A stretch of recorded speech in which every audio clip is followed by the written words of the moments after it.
Olá. Empossado oficialmente na presidência da República no dia 31 de agosto, em decorrência do impeachment da ex-presidenta Dilma Rousseff, o presidente Michel Temer tem pressa em aprovar uma série de mudanças nas regras da Previdência. A proposta está pronta, mas ainda não foi encaminhada ao Congresso porque encontra posições favoráveis e contrárias ao envio antes das eleições. Resistência também está sendo esperada por parte de centrais sindicais e da classe trabalhadora de uma forma geral. Da maneira como está sendo proposta, praticamente todos os trabalhadores serão afetados. Quem tem até menos de 50 anos deverá ser enquadrado na idade mínima de 65 anos para se aposentar. Os demais poderão pagar pedágio em uma regra de transição. Ainda são muitas as dúvidas e é exatamente por isso que abrimos a pauta do Opinião Pernambuco de hoje para discutir o assunto. São nossos convidados: Carlos Veras, presidente da Central Única dos Trabalhadores em Pernambuco; Paulo Perazzo, advogado previdenciário; André Magalhães, professor do Departamento de Economia da Universidade Federal de Pernambuco. Vamos começar com você, André. Qual é o tamanho desse rombo? Poderia passar um pouco histórico para a gente? Eu acho que a gente tem talvez dar uma noção geral, porque ficar falando exatamente dos números, tem sempre alguma coisa que a gente acaba esquecendo, mas eu acho que o conceito hoje que está sendo colocado é um conceito de que o sistema que a gente tem de previdência, ele foi feito um sistema que quem está trabalhando paga a conta de quem está aposentado. Você está contribuindo hoje, quem está trabalhando, junta dinheiro, na esperança de que quando a gente estiver aposentado, a gente tenha gente suficiente pagando a nossa conta. Então, hoje a gente tem, já hoje, uma situação em que, pelos números que o governo coloca, nós temos um déficit nas arrecadações do sistema geral, ou seja, as contribuições do sistema geral. O sistema é mais do que só as aposentadorias, as aposentadorias, pensões, e tem uma parte menor, que é muito importante, mas é menor, do LOAS, que são as transferências, que fazem parte da assistência social como um todo, e todo esse sistema hoje já estaria deficitário. E as projeções que a gente tem visto do governo colocam que, do jeito que está hoje, já está ruim. Se a gente olhar para o futuro, 20, 30, 40 anos, o sistema vai estar tomando mais ou menos 16% do PIB para cobrir a Previdência. Mesmo hoje a conta não fecha? Mesmo hoje a conta não fecharia. A conta não fecha porque as contribuições estariam menores do que está saindo. E o crescimento recente dos gastos foi muito alto, em média de 6, 7% ao ano. E a economia não tem crescido nessa faixa. Então, o que tem acontecido com o tempo é que os gastos têm crescido e as receitas não. A gente tem que também pensar que assim, tem um momento diferente. Uma coisa é que as receitas crescem com as contribuições dos trabalhadores, das empresas, e uma contraparte do governo. Quando a economia vai mal, essas contrapartidas caem. Certo? Natural que no momento de recessão a receita caia. Então isso acontece e a despesa não cai tanto. Então você pode ter desequilíbrios temporários. Mas o que está se olhando é, mesmo com a economia crescendo, uma estimativa de, por exemplo, 2% ao ano, que não é uma coisa extraordinária, nós estamos olhando para uma economia que vai estar mais velha, uma sociedade mais velha, com pessoas mais velhas. Nós vamos, a expectativa de vida é maior, então você vai ter mais de 40 milhões de pessoas com 60 anos ou mais. Hoje a gente tem menos de 20. Daqui a 40, 2050. Pouca gente na faixa, 120 milhões, hoje a gente tem 120 milhões, mas essa mesma quantidade de pessoas na faixa produtiva para cobrir a despesa, que é uma despesa de aposentadoria, pensão e transferências sociais. Então, a conta hoje está caro, já está deficitário e vai ficar pior no futuro porque vai ter menos gente ajudando o sistema. Então, a preocupação é muito longo prazo. Então, a discussão toda hoje fica muito em cima de, como você bem colocou, É muito confuso ainda. Tanto é que o governo deu uma recuada, que quer discutir com as centrais, quer discutir com todos os trabalhadores. Já colocou a pauta para o ano que vem, o segundo semestre, se não estou enganado, do ano que vem, porque é uma pauta muito difícil de digerir. Mas passa, sim, por uma discussão geral para a gente tentar entender e até convencer as pessoas mesmo, que é importante que se convença a sociedade que existe o problema, porque se o problema não está lá, tem que se mostrar também que não está. Mas se os números são corretos, o buraco é muito grande. Imagina você pegar 16% do PIB, juntando aí o sistema geral com o sistema próprio, e transferir isso para as pessoas que estão aposentadas. Não que as pessoas não mereçam, mas é muito dinheiro do sistema. Então, Okay. esse é o rumo. Ok, vamos continuar. Perazzo, diante desse quadro que o professor André coloca, é realmente necessário fazer essa reforma na Previdência? Sem dúvida nenhuma. A Previdência hoje, a gente tem que compreendê-la como um déficit hoje e um déficit no futuro. Para você ter ideia, o Fernando Henrique Cardoso perdeu a questão da idade mínima por causa de um único voto. Depois essa ideia já estava sendo cogitada também agora no governo de Dilma. Por quê? Porque não é política, é atuária, é uma ciência atuarial que diz o quanto tem que se entrar para ser necessário fazer frente àqueles gastos. Então, é ciência pura, é ciência atuarial. O que a gente pode ver hoje é que não está dando, o dinheiro não é suficiente para se pagar a todos. E no mundo inteiro foram estabelecidos mecanismos de adiamento da aposentadoria, porque, do contrário, a gente, num futuro breve de 15, 20 anos, a gente, toda a receita do país teria que ser destinada apenas ao pagamento dos aposentados e pensionistas. Na linha geométrica que estava se crescendo, tudo que se arrecadou ia ser para poder pagar aposentados e pensionistas. Então, é necessário, sim, há uma internacionalização do direito previdenciário, não é algo do Brasil, são regras que estão sendo aplicadas mundialmente e não adianta a gente fazer política em questão de previdência. Dilma Rousseff fez algumas reformas que eram necessárias, em especial na questão da pensão por morte, ela fez, teria de fazer outras, então a gente não pode colocar governo, a gente tem que colocar a ciência atuarial para ver o quanto é necessário se arrecadar, o quanto vai se gastar para que a gente tenha uma previdência que no longo prazo seja sustentável. Nos países como na Europa, por exemplo, houve uma liberação muito grande de regras, de uma flexibilização muito grande de regras previdenciárias e, em dado momento, eles tiveram que cortar os benefícios. Em alguns lugares, houve cortes de até 70% no valor do benefício previdenciário.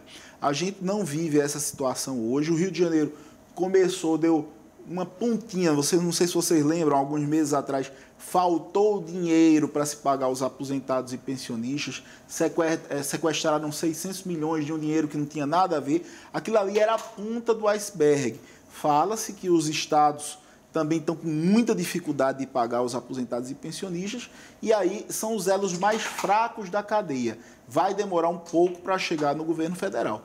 Antes que isso aconteça, é necessário, sim, uma coalizão nacional para ter regras que funcionem para daqui a 50 anos. Ok, Carlos Veras, antes de entrarmos nos pontos que estão sendo propostos para serem reformulados, eu queria saber a tua visão. Quem paga essa conta? Até que ponto essa corda vai quebrar do lado do trabalhador? Enfim, qual é a tua visão sobre isso?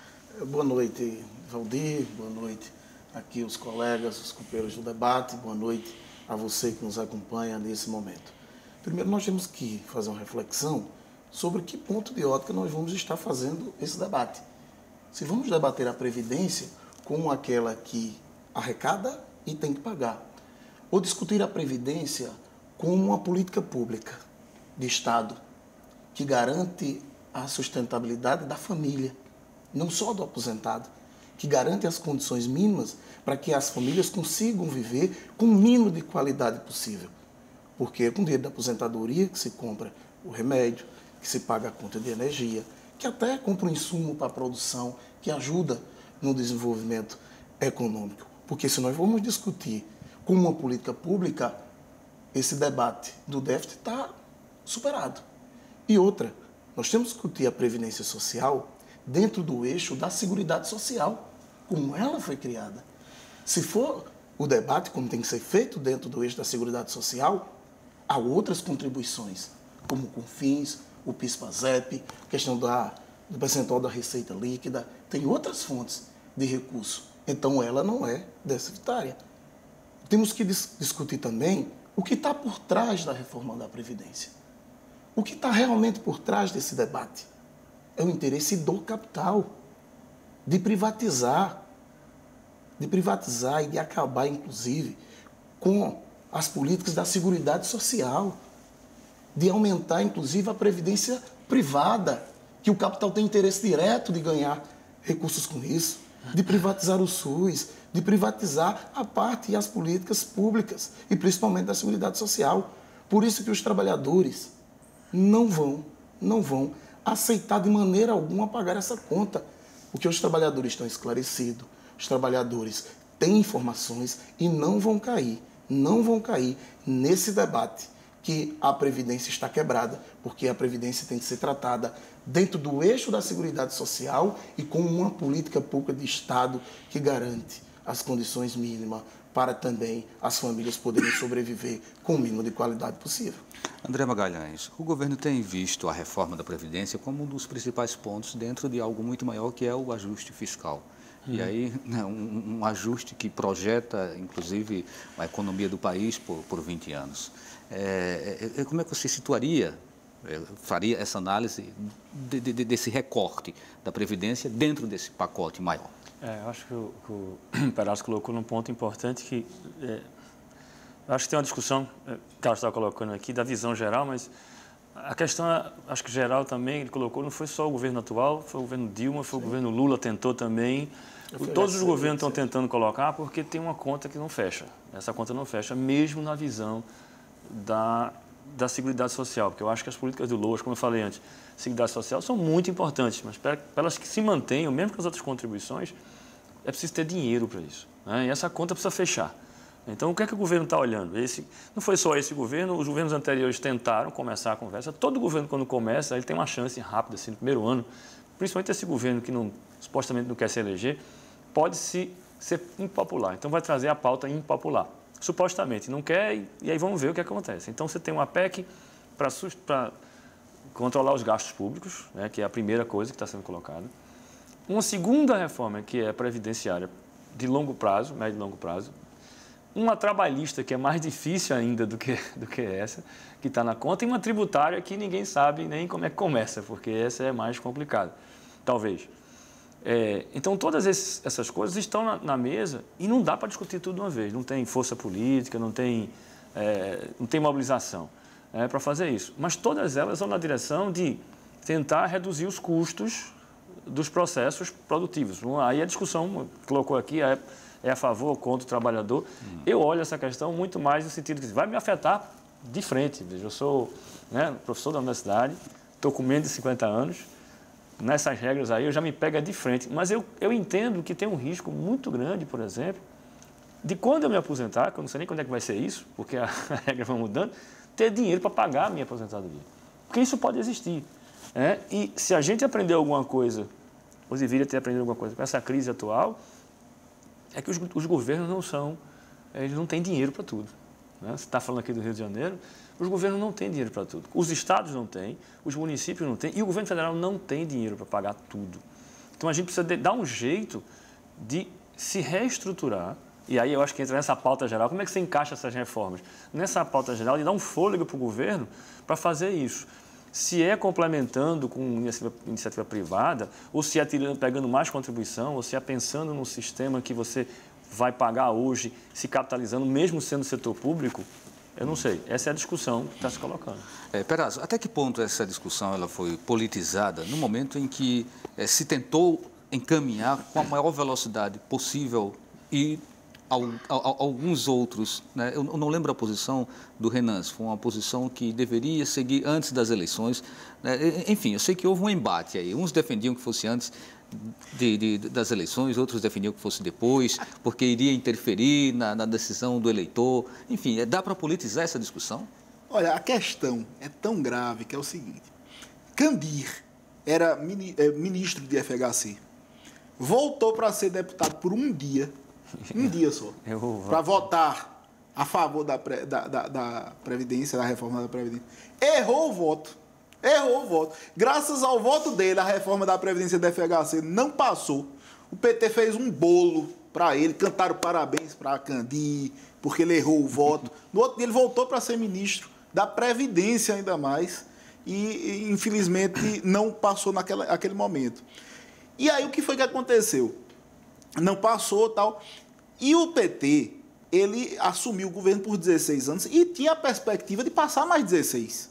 Na cabeça de todo do PT inteiro, ia passar mais 16. E aquela conta lá de FHC ia acabar estourando no colo do próprio PT. Aí foi quando começou a se falar em idade mínima no PT, tá certo? Que, inclusive, assim, quem era contra demais eram as centrais, mas o próprio PT ele já estava dizendo, bom, era necessário fazer alguma coisa. Então, a gente não pode politizar a questão, porque é uma questão que vai passar governos. Não é 4 anos, a gente vai ter que ver durante 20, 30 anos.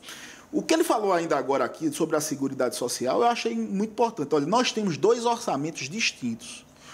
A Constituição diz isso. É uma conta bancária. Essa conta bancária aqui é a conta bancária fiscal. É para pagar servidor, para manutenção de estradas e etc. Está aqui, essa conta. Essa outra conta aqui é a conta da Seguridade Social. É uma conta bancária separada, está aqui. Aqui entra COFINS, aqui entra a contribuição dos empregados e dos empregadores, aqui entra concurso de prognóstico, aqui entra um monte de receita nessa conta bancária que deveria ir apenas para pagamento da assistência social, que é o amparo social, previdência e saúde. Está aqui essa conta bancária. O governo ele faz uma sacanagemzinha que é o seguinte, ele é a DRU. Uma parte desse dinheiro que está aqui nessa conta migra para essa conta aqui. Então isso aí já é errado. Mas mesmo se não migrasse, mesmo se essa conta bancária aqui tivesse íntegra, não tivesse havendo transferência para essa outra, essa conta bancária aqui já seria insuficiente para pagar o sistema de seguridade social que nós temos hoje. Então essa conta ela está deficitária mesmo sem a DRU. Por que eu quis dizer isso? Porque a gente precisa distribuir melhor os benefícios. Para você ter ideia, eu vou até me indispor aqui com o meu colega de debate, que ele é servidor público federal. Eu queria que concluísse esse raciocínio, que a gente precisa chamar o intervalo. Vamos lá, 10 mil pensionistas, elas gastam 5 bilhões de reais por ano de pensões, servidores públicos federais. 70% do déficit da Previdência é causada por 1 milhão de servidores. Então, esse amparo social, essas aposentadorias de baixo valor, elas só são apenas 30% do déficit. Então, a gente tem que pegar esse dinheiro e distribuir melhor na sociedade, de forma que as pessoas mais pobres continuem a ter acesso à Seguridade Social e tem um grupo de 1 milhão que está causando o déficit de 70%. Então, são necessárias reformas, principalmente em cima desse grupo, que está concentrando tanta riqueza e a gente precisa dar uma espalhada nessa riqueza. É meu ponto de vista. Ok, vamos ao nosso intervalo e na volta a gente vai discutir alguns pontos que estão sendo propostos para a reforma da Previdência. Até já. Você pode participar do programa enviando perguntas pelo e-mail opiniãotvu@gmail.com ou pelo WhatsApp. O número é 984530982. E também pelas redes sociais, no Twitter e Facebook.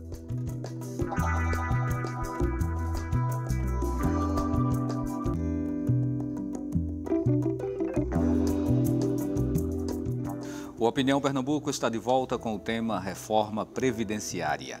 Participam Carlos Veras, presidente da Central Única dos Trabalhadores em Pernambuco, Paulo Perazzo, advogado previdenciário, André Magalhães, professor do Departamento de Economia da Universidade Federal de Pernambuco. Carlos Veras, idade 65 anos para homem, 65 para mulher ou não, enfim, são tantos dados, tantas informações que a população está confusa. Então vamos tentar esclarecer. Me permita só 30 segundos, Valdir. É referente ao que os colegas colocaram, inclusive, no bloco anterior. Tá? Primeiro, com a questão das reformas da Previdência sendo pautado por vários governos. A CUT fez grandes mobilizações com os seus sindicatos, inclusive no governo Dilma, e impediu que essa reforma fosse para o Congresso. como vamos fazer agora também. E defendemos, por exemplo, que o governo não pode ter medo de cobrar a dívida das grandes empresas, dos grandes grupos econômicos, porque são incalculáveis, esse dinheiro não volta mais. Aí o governo tem medo de enfrentar esses grupos econômicos e bota a conta para quem ganha um salário mínimo, 800 e poucos reais, pagar essa conta. Então, o aumento da idade mínima, nós não vamos aceitá-la.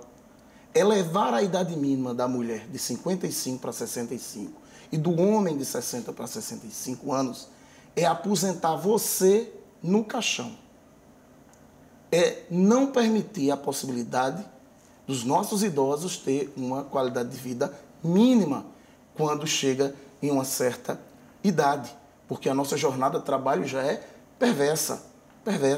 Então, a conquista das companheiras mulheres, inclusive, de se aposentar com 5 anos a menos, que está sendo retirada nessa proposta, é uma conquista histórica, porque a mulher tem dupla, tripla jornada. Seria mais penalizada ainda Vai nesse ser processo. muito mais penalizada nesse processo. As mulheres que também não tiveram espaço no Ministério, né?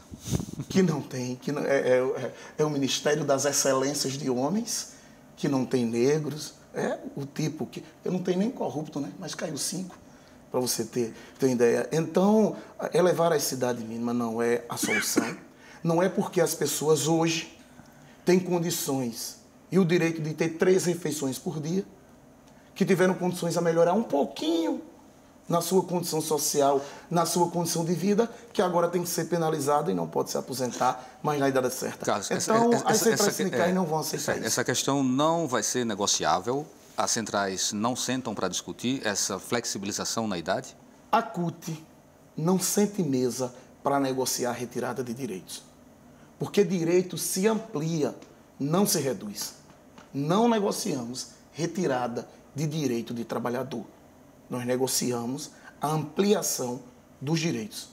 Tem que ser tratado e tem que buscar em outros caminhos, mas não colocar os trabalhadores que ganham ainda um salário mínimo muito baixo, que é a grande maioria desse país, ganha um salário mínimo muito baixo, ainda ter o tempo de conseguir se aposentar elevado. E tem que lembrar, a aposentadoria dos nossos aposentados cuida da família, não cuida só do aposentado. Se você rodar os municípios do interior e você elevar a idade da aposentadoria, você vai gerar um impacto também na economia do município. Porque os mercados, os comércios sobrevivem, principalmente desse recurso da Previdência Social. Será um impacto muito grande na economia do país e dos municípios. O Carlos falou que não é negociável. No entanto, existe uma proposta, a proposta de uma mudança na regra. Qual é realmente essa mudança que o governo está querendo, Perazzo? Vamos lá. Em relação à idade. Veja, ainda não tem uma proposta apresentada, mas o que vem se falando é o seguinte. Vamos dividir o mundo agora em 2 grandes grupos. Quem tem mais de 50 anos e quem tem menos de 50 anos. Então, você aí de casa, que deve estar ansioso para saber que reformas são essas, primeira coisa, você tem 50 ou mais ou 50 ou menos. Então, essa é a primeira... Completou 50 anos hoje. Bom, amanhã tem 50 anos, mais um dia, já está fora. Se você tem 50 anos e um dia, você vai estar submetido a essas reformas que Temer está apresentando. Então, a idade mínima de 65 anos. Eu, por exemplo, completei 40 semana passada ou retrasada.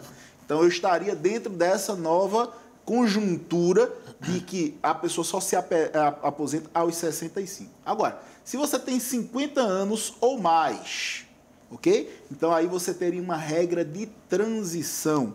Não, então, nesse caso aí, se você completou 50, mais um dia, você já entra na regra de transição, né? Porque você já completou. Exatamente. 50, quem tem menos de 50... 49.364, aí está fora. Quem tem menos de 50... pega as regras novas, e que tem mais de 50 anos e um dia, aí tem uma regra de transição. Foi isso que eu quis dizer. Então, vamos lá. Hoje, por exemplo, eu tenho 40 anos de idade e tenho, vamos lá, 25, por exemplo, de contribuição. Faltaria 10 anos para eu poder me aposentar. Então, a gente tem que calcular um pedágio, 50% dos anos que faltam. Então, se faltam 10 anos para eu me aposentar, Então, 50% dá 5 anos. Então, preciso ter os 25 anos, mais os 10 para chegar aos 35, mais um pedágio, que é o tempo que falta para eu poder me aposentar. Então, se falta ainda 5 anos, vamos supor que foi aprovado hoje, faltava ainda 10 anos para eu me aposentar na data de hoje, aí eu tenho que calcular 50% desse período. Em todo caso, a idade prevaleceria. Exatamente. Então, quem tem menos de 50, vamos recalcular, menos de 50 pega as regras novas, 65 anos para homem e para mulher, e quem tem mais de 50 anos e um dia, entra nessa regra de transição. Professor... Você aumenta um pouco, né? Porque você vai ter 50%.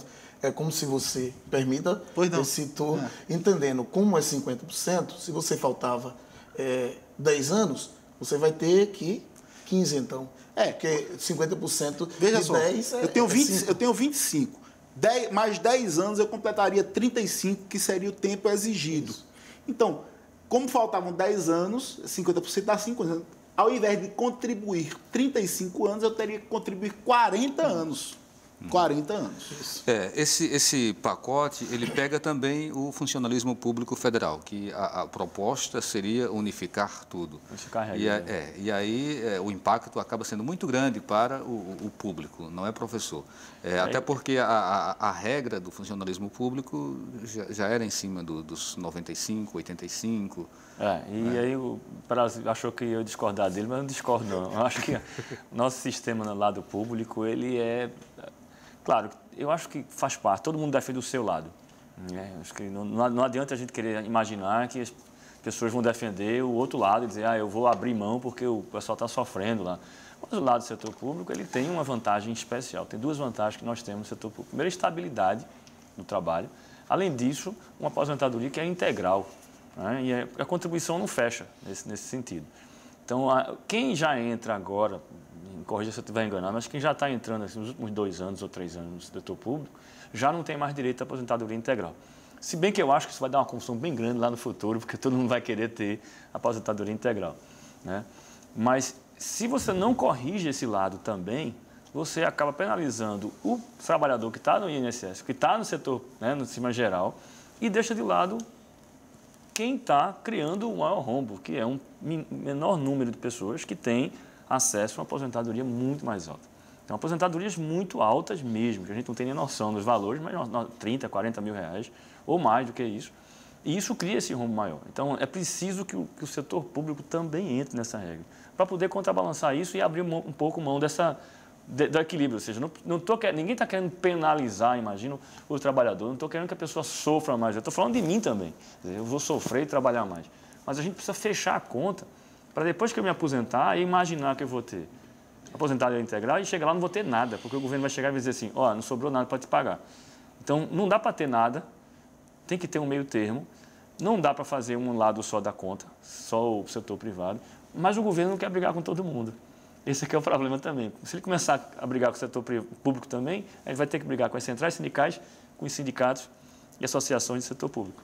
E só me permita complementar o seguinte, a gente tem que pensar em corte, sim. Por quê? Porque nós já temos um país caro. A carga tributária do país é de 40%. Você tem que trabalhar 5 anos só para poder pagar os impostos, para depois você começar a ganhar algum dinheiro para si. Então, um país que tem uma carga tributária tão grande, a gente não pode pensar em criar novas contribuições para bancar um sistema que é uma peneira, é furado. Então, a gente vai encarecer o país, a população vai acabar pagando isso, porque paga, no fim das contas, é quem paga os impostos, a empresa repassa para a população e o trabalhador é que acaba pagando. Então, a gente, ao invés de pensar em novas contribuições, é o momento, sim, de pegar algumas áreas que estão distorcidas, em especial o serviço público, sim, infelizmente.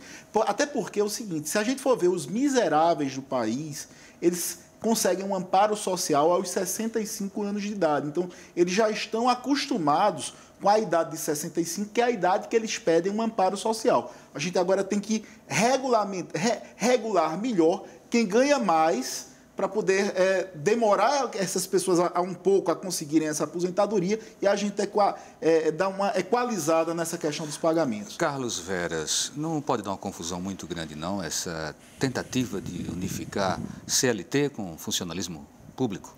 Então, confusão já está dando. Está dando confusão em tudo que é canto. Primeiro, no serviço público, a reforma da Previdência pode se tornar fichinha. Tem o 241, que congela o salário dos servidores públicos por 20 anos. Por 20 anos. Então, o 241, ele desmonta o serviço público. Porque há um interesse por trás também de desmonte do serviço público, que é a redução do papel do Estado. Tem problema na carga tributária? Tem. Então, por que o primeiro ponto não é a reforma tributária? Esse mesmo debate da reforma tributária veio com os mesmos argumentos para garantir o processo da terceirização. Então, vamos fazer a reforma tributária? Aí não, vamos para a reforma da Previdência. Para quê? Privilegiar o setor do capital, privatizar a Previdência, os fundos para a Previdência privada. Então, o que tem por trás de tudo isso, que a população precisa entender, é que tem o setor do capital que tem interesse na privatização do Estado, dos bancos públicos, da Petrobras, da Previdência, do SUS, que foi o ministro mesmo que disse que vai criar uma contribuição dos usuários do SUS. Né? Criar uma contribuição dos usuários do SUS é privatizar o Sistema Único de Saúde, que pode ter todo defeito, mas não é os planos de saúde que cobrem os grandes procedimentos, é o SUS. Então, o que tem por trás de tudo isso, da reforma da CLT? Agora, se passa a terceirização de forma indiscriminada na atividade fim e o negociado sobre o legislado, a reforma trabalhista também vira fichinha. Feito e aprovado o 241, reforma da Previdência para o serviço público também é fichinha. Então, tem esses dois pontos aqui, rodeando a mesa do Congresso, mas dentro do Congresso já tem coisa pior, que é o 241 e a legalização da terceirização, a liberação de forma indiscriminada na atividade fim, acabando com férias, 13º, FGTS, concurso público e tudo mais. Então, os trabalhadores vão agora, inclusive, fazer paralisações no Brasil todo e estamos todos se preparando, se organizando, porque vai ter greve geral. O Brasil vai parar e os trabalhadores não vão pagar essa conta sozinho. Se o capital e o governo acham que vai fazer os trabalhadores engolir esse ajuste e pagar essa conta sozinho, estou muito enganado. Vai ter muita paralisação, vai ter muito protesto. Ok, temos ainda um tempo aí para a gente continuar essa discussão e vamos também contemplar aqui algumas perguntas que estão chegando. Uma delas é de Joana, da Encruzilhada. Ela pergunta, é verdade que as aposentadorias e pensões que foram concedidas pelo teto foram responsáveis pelo rombo da Previdência? Eu acredito que não, viu? Até porque é o seguinte, outro dia saiu, aqui em Pernambuco, as pessoas que recebem no teto não passam de 200 pessoas que recebem o teto do INSS. Então, não é esse tipo de aposentadoria que está causando o rombo. Como a gente falou ainda agora, existem distorções que precisam ser, digamos, minoradas. Para você ter uma ideia, os militares, que é um enxame de abelha e ninguém quer tocar nesse assunto, mas é preciso ser tocado. Para vocês terem uma ideia, até a década de 90, que foi Collor deu sua contribuição também nessas reformas, a filha solteira ou não concursada, ela simplesmente ficava com a pensão do pai, pensões altas, 17, 20 mil reais, sem qualquer tipo de contraprestação. Veio Collor e aí acabou com esse tipo de pensão e disse o seguinte, olha, se você estiver na ativa, vê só como uma coisa é gostosinha para os militares. Se você estiver na ativa, eu ainda vou fazer uma regra de transição. Você paga 1,5% e suas filhas vão ter direito à pensão. O que é que 1,5% contribui? Nada. Tá certo? Essa fonte contributiva é de faz de conta, ela não consegue arrecadar suficientemente para pagar. Então, o que é que a gente vê? Mulheres que tiveram 3, 4 uniões estáveis, mas nunca oficializaram o casamento para não perder, nunca fizeram concurso e vivem à margem de uma pensão. Então, nós precisamos meter o dedo na ferida, encontrar onde existem essas distorções, matar. Do contrário, a gente vai ter 1 milhão de servidores causando 70% do déficit. Então, o que eu quero mostrar é que a gente precisa distribuir melhor esse dinheiro. Não são os pobres que estão causando o déficit da Previdência. E esse impacto é tão longo, no caso do militar, é interessante porque você fala década de 90, mas se o militar reformou antes da década de 70, por exemplo, viveu até a década de 90, até as filhas casadas, depois ele tem direito. Então, tem gente hoje que vive de pensão de militar que morreu há pouco tempo, mas reformou na década de 70. Então, o impacto é 40 anos. A gente está falando de um negócio que a gente vai fazer hoje, uma conversa, para daqui a 40 anos. Aí, talvez a gente possa pensar assim, isso não é comigo, né? Porque eu estou aqui agora. Mas o pessoal que está com 18 anos, começando a trabalhar agora, já tem que pensar nisso também. Então, essa discussão é uma discussão que envolve tudo isso que o Carlos está falando, a discussão do olhar, né, das disputas internas, das discussões do setor público versus setor privado, dos militares, das aposentadorias especiais, que deveriam todas acabar, né? Vai começar pelo Congresso, e aquelas aposentadorias de um cara vai lá e já começa se aposentando, faz um mandato, 2, nem sei quantos são mais, 2 ou 3 mandatos que ela está aposentado. Né? Tudo isso, a conta, porque é pouquinha gente, vai fazendo bolo. E aí você pega o setor público, do qual eu faço parte, que eu acho que a gente contribui muito para esse problema. A gente vai ter que dar um jeito de fazer essa transição e quanto mais demorar, pior, porque se você pegar o cara de 50 anos hoje, ou menos você não consegue, a ideia é que você consegue ainda se planejar. Mas se você demorar um pouquinho, vai ter que pegar o cara, pegar todo mundo e botar no mesmo saco. Vai ser pior ainda. Ok, a gente precisa fazer um intervalo. Na volta, a gente passa a palavra para você, Carlos. Então, é isso, né? Daqui a pouquinho a gente volta com a Opinião Pernambuco, falando sobre reforma previdenciária. Você pode participar do programa enviando perguntas pelo e-mail opiniãotvu@gmail.com ou pelo WhatsApp. O número é 984530982. E também pelas redes sociais, no Twitter e Facebook.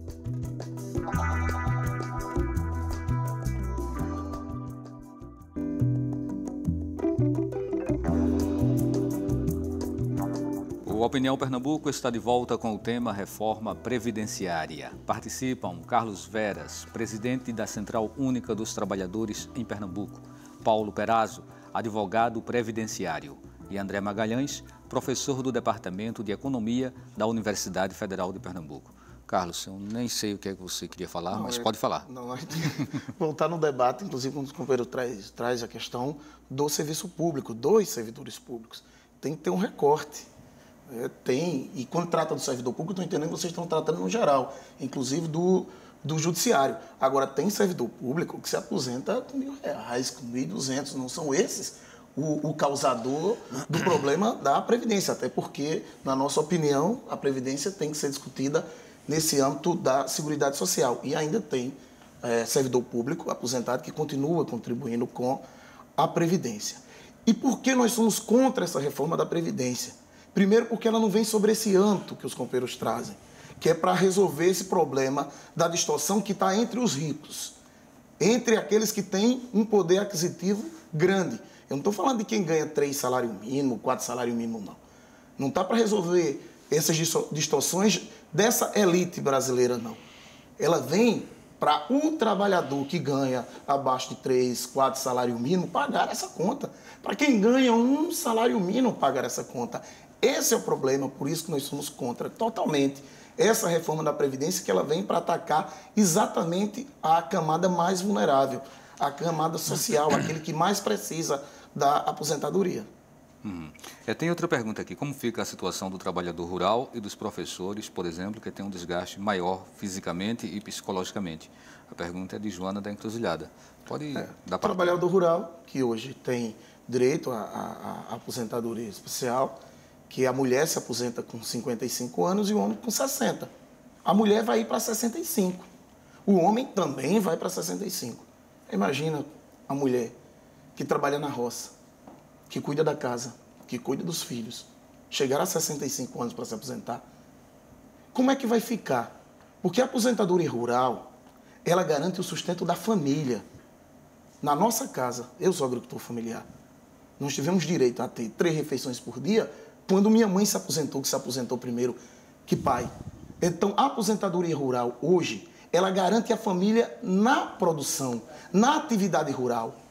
Elevando essa idade mínima, os trabalhadores rurais vão sair da sua propriedade, vão tentar a vida nos grandes centros. Quem é que vai produzir os alimentos que vai para a nossa mesa?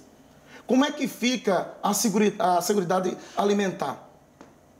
Como é que fica a produção dos alimentos? Então, isso é um ataque muito grave aos nossos trabalhadores rurais. Então, nós, de maneira alguma, aceitamos que os trabalhadores, que os servidores públicos, tanto os trabalhadores rurais como da iniciativa privada, paguem essa conta da reforma da Previdência. Porque é eles que estão pagando essa conta. Nós temos outras categorias aí, como, por exemplo, os parlamentares, né? Deputados, senadores, vereadores, presidente, né? Então, são categorias que nem sempre vão precisar contribuir como a gente contribui, quer dizer, há uma variação muito grande nessa questão do tempo de serviço e que acabam levando uma boa parte, né, dos recursos do país. Olha, não é discriminatório isso? Quem tá me assistindo não fica com raiva de mim, não. Mas eu, outro dia, peguei uma causa de uma senhorinha que ela ganhava 70 mil reais por mês e estava errado. A gente conseguiu aumentar para 100 mil reais. Conseguimos aumentar porque ela tinha direito. Ela não estava errada, não. Ela era casada com um prático do Porto, que os caras hoje ganham, em média, 100 mil. Então, ela ganhou porque ela tinha direito. A legislação no passado, ela era de um caráter, assim, privilegiava muito a alguns. Então, existem distorções. O que eu concordo inteiramente com ele. Ainda não saiu ainda a questão dos rurais. É possível que fique 5 anos a menos também. É possível. Mas não são essas pessoas. São pessoas que a gente conseguiu tirar da linha da miséria. O país não pode ter miseráveis. Dar um salário mínimo não custa caro ao país. Não quebra o país. Agora, se a gente, para vocês terem uma ideia, em números, 10 mil pensionistas dá o quê? Dá metade do estádio dos aflitos. 10 mil pensionistas causam um déficit de 5 bilhões de reais por ano. Isso significa o seguinte, elas consomem uma transnordestina por ano, essas 10 mil pensionistas. Tarazo, e essa provocação que as pessoas sempre fazem? Rapaz, um deputado passa 8 anos e já sai aposentado. Existe um instituto dos deputados, dos congressistas, de uma maneira geral. Você precisa trazer o tempo do INSS. Você tem que ter 31 anos de INSS, pode juntar com um mandato, tá certo? Então, você completa os 35. 31 de INSS, você traz, junta com um mandato de 4 anos, e aí você pode se aposentar pelo Instituto dos Congressistas. E aí você vai ganhar proporcionalmente, você vai ganhar 4,35 avos do salário de um deputado. Ainda assim, dá R$ 3.700 com apenas um mandato. É muito dinheiro, é muito dinheiro. Então, se você vê os atuais, são 513, teve os da legislatura passada, teve os da legislatura retrasada. Então, se você juntar isso, vai o quê? Para 4, 5 mil pessoas rapidamente que não tiveram uma contraprestação suficiente em termos de dinheiro. É uma poupança, você bota e tira. O que eles botaram foi muito pouco em relação ao que eles vão tirar. É isso que eu estou falando. O próprio servidor público, esses que ganham 20, 30 mil reais, eles colocam 35 anos de contribuição. Isso eu já fiz esse cálculo várias vezes. Eles contribuem com 11% ou 13%, 13,5% das categorias. Só que o que eles botam durante 35 anos lá só sustentam a aposentadoria deles por 4 anos. Depois de 4 anos, eles vão depender do recurso da COFINS, do recurso do concurso de prognóstico, que é loterias, e etc. E eles ainda vão passar isso para as pensionistas, que aí podem durar mais 30, 40 anos. Então, o que se coloca na Previdência é muito pouco em relação ao que se tira da Previdência e os recursos vêm de fontes externas. Ou seja, se a gente não for na atuária, eu queria chamar a atenção de você, que é de esquerda, de direita. Não tem política nisso, a gente tem que ter matemática, e com matemática não se brinca. Tem uma pergunta aqui de Erenita Vieira de Boa Viagem. Sou empregada doméstica aposentada, mas continuo trabalhando. Se for demitida, tenho direito a seguro-desemprego? Como você aponta para ele? Ela perguntou se tem seguro-desemprego, se ela for demitida. Ela é disse que é aposentada, mas ela continua trabalhando.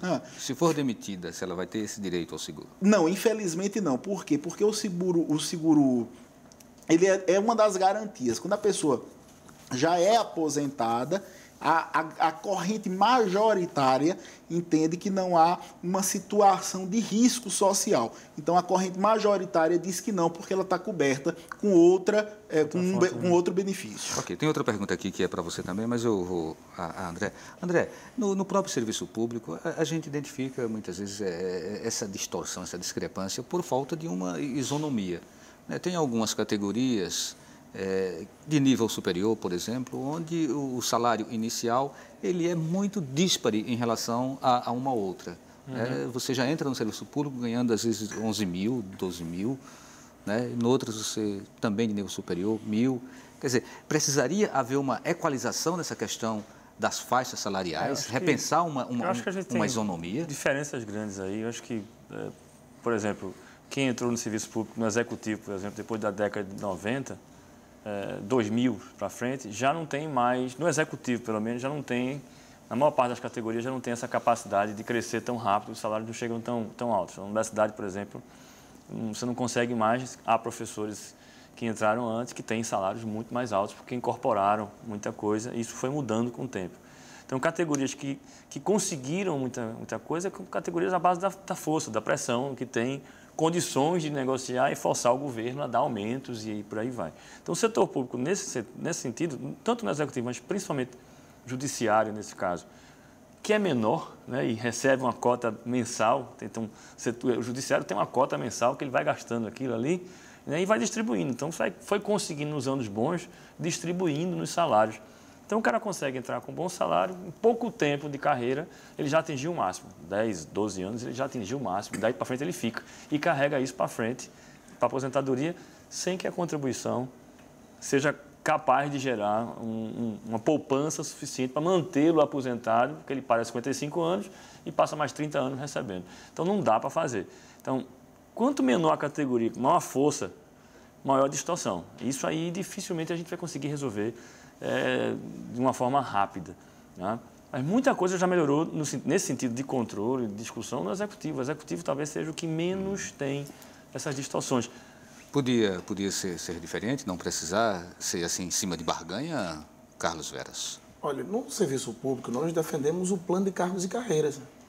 Tem que ter um plano de cargos e carreiras, porque em alguns municípios você tem de algumas categorias, você não tem de todos. Eu estava identificando, inclusive, que tem servidor público que não ganha um salário mínimo. Mas como é proibido receber menos de um salário mínimo, aí tem as gratificações incorporadas para poder garantir que ele receba um salário mínimo.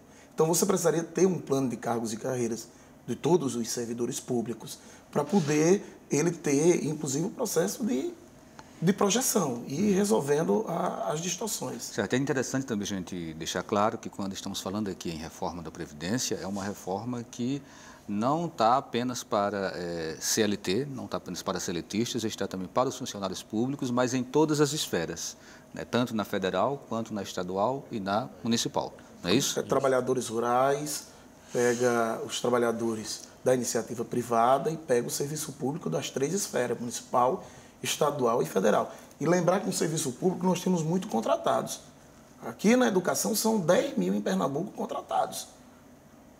Essas pessoas também precisam serem melhor assistidas, porque nós defendemos o concurso público.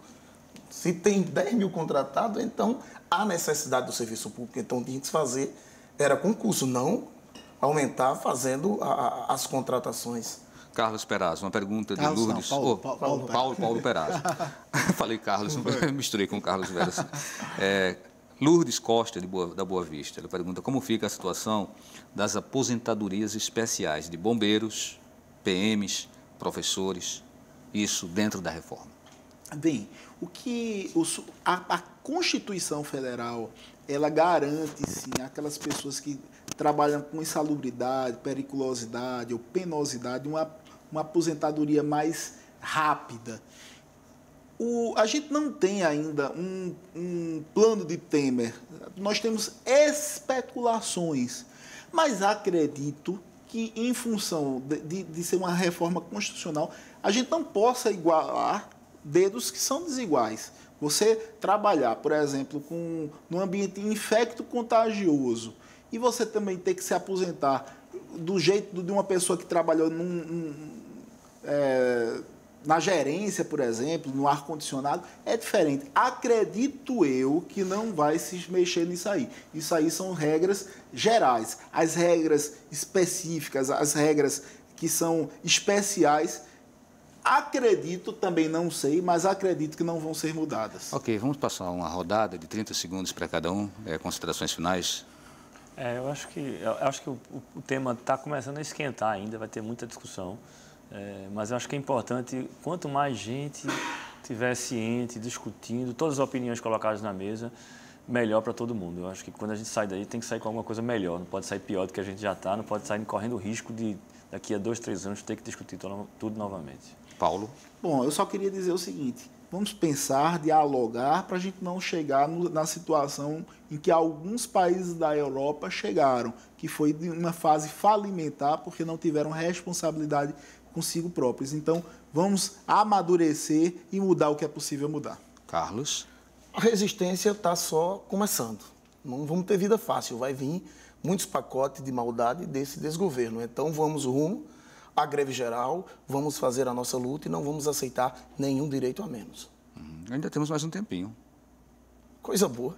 Coisa boa. Então, eu quero pedir, inclusive, às pessoas que entraram em contato, procure o seu sindicato. Se informe sobre a PEC 241, quem é do serviço público. Porque a reforma da Previdência não chegou ainda. Pode chegar. Espero que não chegue. Espero que não chegue, como espero também que não chegue a reforma trabalhista. Mas olhe sobre o negociado sobre o legislado e pesquise sobre a PEC 241, porque atinge diretamente toda a sociedade brasileira, não é só o servidor. Então é bom se informar, procurar suas entidades de base, os seus representantes, participar das assembleias, das atividades, para poder se inteirar e participativamente e defender o seu direito, acima de tudo. Ok, agradecemos a participação de vocês, agradecemos também a sua participação. O Opinião Pernambuco de hoje fica por aqui. Até o próximo programa.